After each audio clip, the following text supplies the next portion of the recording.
What are we doing, Tim? Tearing track apart. Yeah, we're getting ready to tear the 4430 apart. Cab's got to come off, but before we take the cab off, Tim's got to take the screens off, the side screens off. The battery box covers have to come off. I don't believe we have to take the battery boxes off. If we do, it's no big deal. But, yeah, he's working on this portion of it. We will leave the exhaust pipe on there. I need a new one of these unless I can find the top to this. I don't know if I have a top to that air cleaner or not. Yeah, so what we're going to start doing is he has to drain the radiator out because this has the heater core. The heater is in there. I think I have enough light. I know I have some viewers that have told me that I have strange shadows because of the way I light the shop. Well, that's okay. I don't care. It's life. For right now, I'm just a farmer doing work. And until I'm a professional videographer or cinematographer, this is just the way I'm going to do it. So anyway, yeah, so this is the start of this teardown. The initial goal is to raise the cab up off of here, remove it, set it over in front of the 4450, and remove this rock shaft housing. Inside, behind this, there is a shaft that has to come out. That shaft goes completely through the transmission into the flywheel on the engine, and that drives the primary pump, hydraulic pump to this tractor. So that is what we will be working on.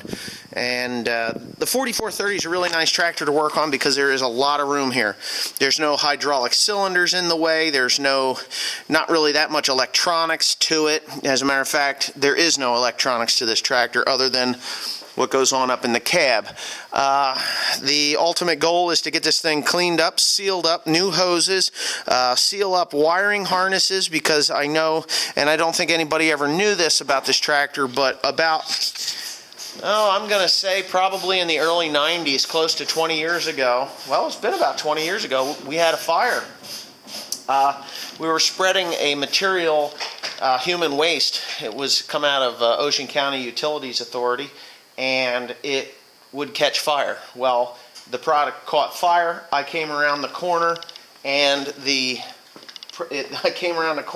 spreader actually threw burning human shit underneath the cab and caught it on fire. So I had a minor fire. My mother actually saw it and came running across the field with a fire extinguisher. My dad came down. He had a fire extinguisher. We put it out, and I repaired the tractor without tearing the hood off or tearing the cab off. So anyways, I still have that damage to contend with. Everything else works inside the tractor.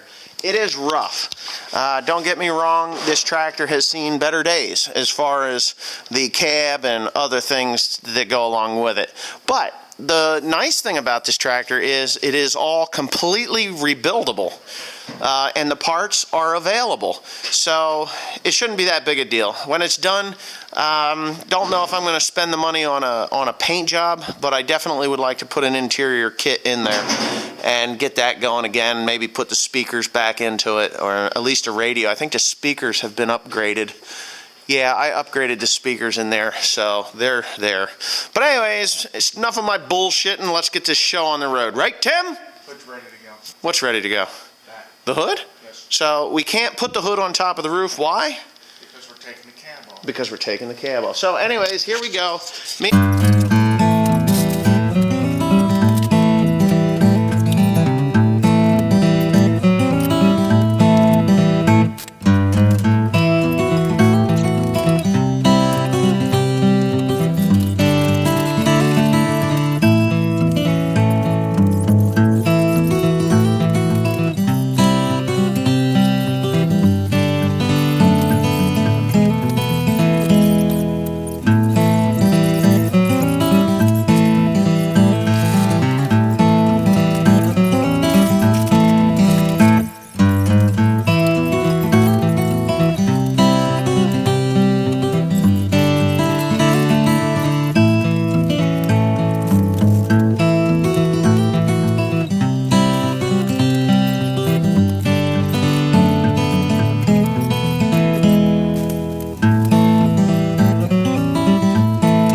we got? 18 minutes on this one? Okay.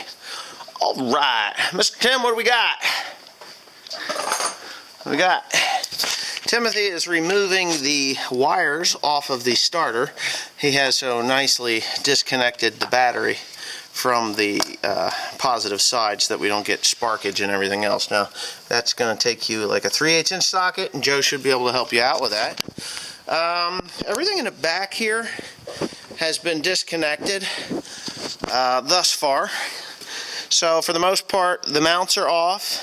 The air conditioning lines have been removed, and the heater hoses have been, look at that, removed. So everything back here is ready to rock and roll, including yeah, I can actually drop this down. I used the jack so that I could get my hands on there, and we're doing pretty good. Now this thing is pissing for some reason.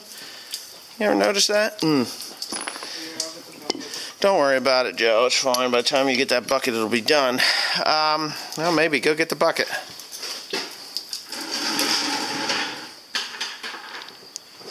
Hurry up. Yeah. The light was in the way, so I couldn't get it that far down. What light? The little light. Well, you can move them. They are movable. So anyways, yeah, so all the hydraulic stuff is removed. Obviously, I've got the lift arm, or pull arms are off. Lift arms are still on there. Mr. Joseph here, he is working on the injection pump, removing the linkage for the throttle, and he has removed the wires for that. I actually had him remove these wires, but I'm going to put them back in. For the simple reason that I screwed up, and I shouldn't have had him do that, but I want to coat that with electrical grease so that they have good contact before I go ahead and do that. Yeah, let's see. The next thing on the list of things for us to do is going to involve these wires here, I believe. I'm not 100% sure if they come out. No, those wires are fine. Those wires are attached to the bottom of the cab, so we're good there because they go into this harness here. So if that all comes out together, then we're all good to go. So we're really pretty close.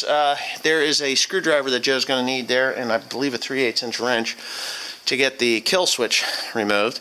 And we'll just take the skid steer and pick this cab up, and then we're going to set it on a bunch of blocks. And that should be, you know, not too bad. Right, Tim? That wire was loose. What wire? Nut. The nut was? Well, that could be why we were having some starting issues with it. All right, let me put this thing down here, and we will get back to you when we're ready to take the cab off.